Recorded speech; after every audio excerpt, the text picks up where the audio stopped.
Not what you want to hear before a huge travel week. Turns out near collisions happen about once every day on a U.S. airport runway across the country. That number is up 75% in the last decade. It's troubling. And wild new video just in, a water buffalo caught rampaging through the streets. 14 people were injured and several cars. Not a good time to be wearing a red jacket. China, where police there ultimately had to shoot the animal to stop it from trampling more people. Wild rampage. We'll follow that story. Actually, we won't. Barely a week after the president reveals plans to let millions of illegal immigrants to stay in the U.S., new reports say there is already a surge of illegals crossing the Texas border. Our next guest is from Australia, and he says they had the same problem down under until a conservative government took over. So should the president be taking a cue from them when it comes to immigration? Nick Adams is a best-selling author of The American Boomerang, and he joins us now on the Curvy Couch. My favorite couch in the whole world, guys. It's great to be back. Thank you for having me. No problem, Nick. So first off, we have an immigration problem. Are we handling it the wrong way? I think so, Ryan. Absolutely you are. The speech that the president should have given last week was, we are going to determine who comes into this country and the circumstances under which they come.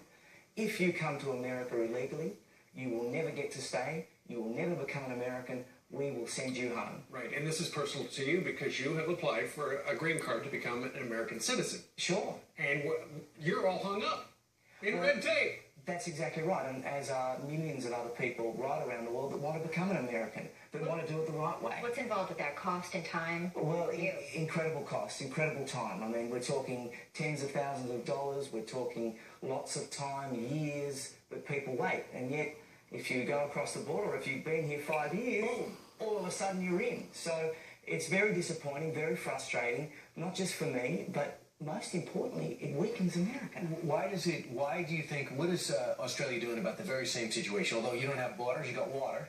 Having said that, what is your policy? Well, Brian, we had a terrible problem. We had tens of thousands of illegal immigrants coming on lots and lots of boats because we weakened our border protection policy. And then a conservative government came in and said, right, this has got to stop.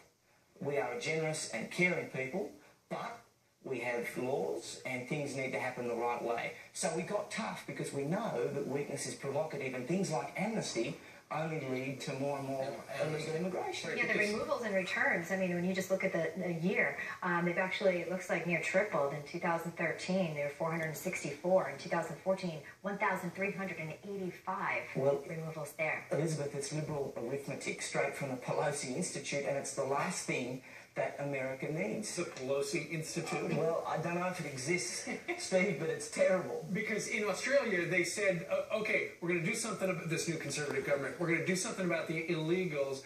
If you are here illegally, you're not going to become a citizen. And then it just stopped. And then it stopped. For the last 10 months, we have not had one single illegal immigrant arrive to Australia. Not one. Not one? Not one, Elizabeth. It's the great story, and it's the one that President Obama should be hailing. I mean, it hardly warrants a Fox News alert that the first responsibility of any government is to secure its borders, and that amnesty is going to lead to more and more illegal immigration. Is there a pushback in Australia for people who say we should be opening up our borders, and Australia isn't just for Australians? Well, you've always got the politically correct types, Brian, the same people that are behind the idea that because I'm a white Christian middle-class male, I don't get an opinion or a voice, but if I was a naked, gay, Ecuadorian wind turbine engineer that got on his mat and faced Mecca 5 times a day with a credit line at the Bank of Jihad, you know, the world would be at my feet. By the way, that you just described our next guest. So that's fantastic. Well, that's good. I'm glad I could intro him. Yes. But it's really, really important that America understands that what President Obama did the other day is going to fundamentally transform this nation. Yeah.